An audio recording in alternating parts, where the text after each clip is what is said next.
So next problem, by changing the order of integration, evaluate double integral 0 to a x to a x square plus y square into dy dx.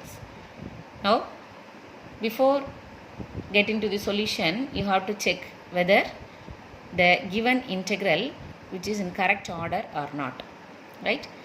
For that, first you have to check out the limits. See the inner part of the limit having the variable x. So your order must starts with y. So here your order is dy dx, so which is in the correct form. Therefore you directly plot the region. So y varies from x to a and x varies from 0 to a. Now I write it as y is equal to x and y is equal to a, x is equal to 0 and x is equal to a. Now let us plot the region, these four regions. Y is equal to x is a straight line which passes through the origin. How it passes through the origin? Here I will explain. When you give any value for x, if x is equal to 0, then y takes the value 0. If x is equal to 1, y takes the value 1.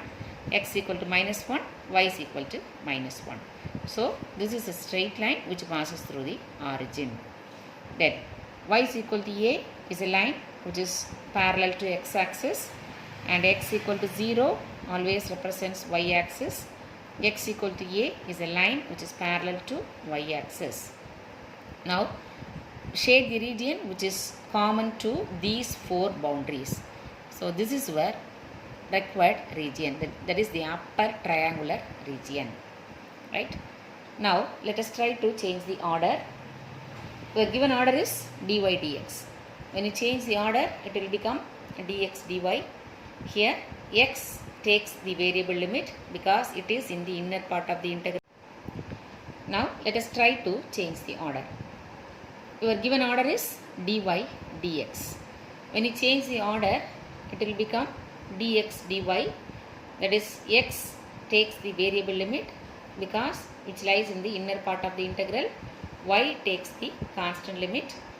Now for the variable limit you should see the region, that is, so this is your region. Here I draw a strip which is parallel to x axis. So why I draw a parallel strip? Because the variable x has a variable limit. X dx has variable limit. So you draw a strip which is parallel to x axis. So how it touches the left hand side on the line x equal to 0. So left hand side means this is your lower limit, right? So x equal to 0. 0 is your lower limit. And the strip which touches the line y is equal to x on the right hand side. So from this you take x equal to what? So here x equal to y. So which y is your upper limit. So x varies from 0 to y, which is your variable limit.